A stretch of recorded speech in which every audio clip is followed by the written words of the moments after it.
Today we're going to talk about sleeping positions for a healthier brain. It's been a really interesting couple of years in brain anatomy. Now that may not sound terribly exciting, but it actually has been a very interesting couple of years because some new things have been discovered in the brain that we used to believe were not there. If you've ever heard of the lymphatic system is a part of the typical, what people will say is the immune system, and it clears waste from the body and takes it into lymph nodes where pathogens and bacteria can be destroyed and all that kind of cool stuff. Now for all of human history, up until a couple of years ago, we used to believe that the lymphatic system for some reason kind of stopped and never actually reached the brain, which everyone thought was weird. But as new technology has emerged, what we've suddenly discovered is that, guess what? We actually have a lymphatic system in the brain, and they put a G in front of it, so it's called the glymphatic system, because that's attached to to some of the names of some of the cells that are involved within the brain. Now, here's why this is super important. Over the last 3 years, some research has been done on this, and what's fascinating when you look at it, it's how the brain's lymphatic system is designed to work. The number one thing I will tell you is that it is functional mainly when you're sleeping. And what is becoming popular thought, at least among sleep experts, is that one of the reasons that humans and animals need to sleep is so that our brains can detox. Because what happens is we use our brain, sometimes we'll build up these strange proteins and other things that when they grow in number and we're unable to clear them, may show up in things like MS and Parkinson's disease and other things like that. So it's kind of a strange realm right now that we don't have a lot of great answers on. What we do know is that you need to have great sleeping in order to have great brain detoxification.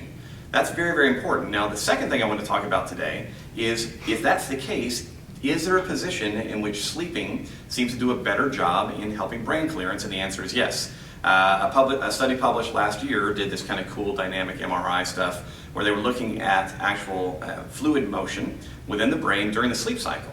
And what they found very clearly was that side sleeping, as opposed to sleeping on your back or your front, actually caused greater drainage of the waste products out of the brain.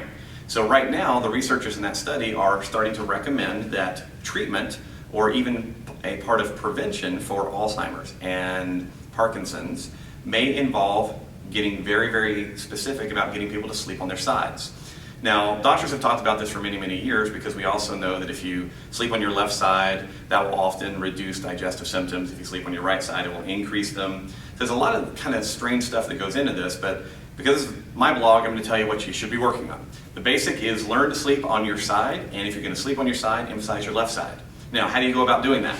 Well, sleeping, obviously you're not awake. So it's a little bit of a habitual deal you got to work on. There's an old school method and there's a new school method.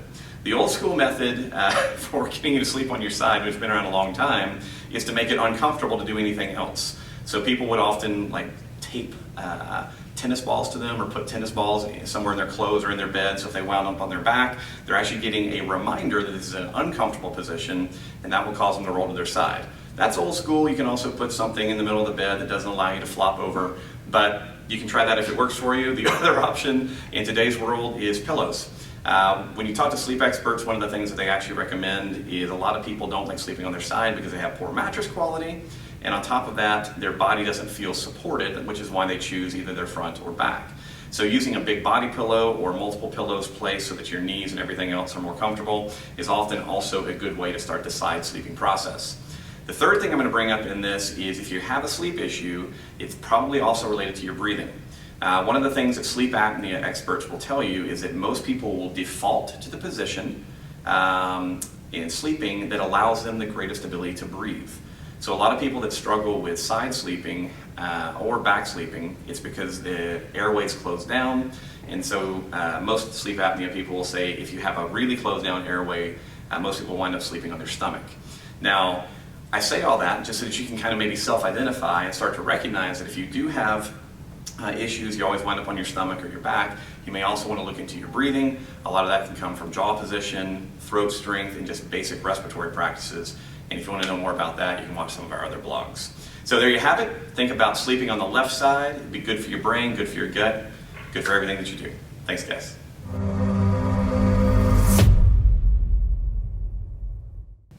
It's been a really interesting couple of years in brain anatomy, and I know that may not sound... Hold on, my bad. Totally forgot this one. Oh, I've got to have the mic. We should probably redo our opening. We should redo. Let's redo. Let's just go ahead and pretend like, Let's pretend like that never like happened. just As if. All right, well, let's start with the shooting then. Let's start. You ready, Shen? Yeah, I'm ready. Are you ready? I'm ready. I'm ready. Let's do it. Let's we got lots of sound and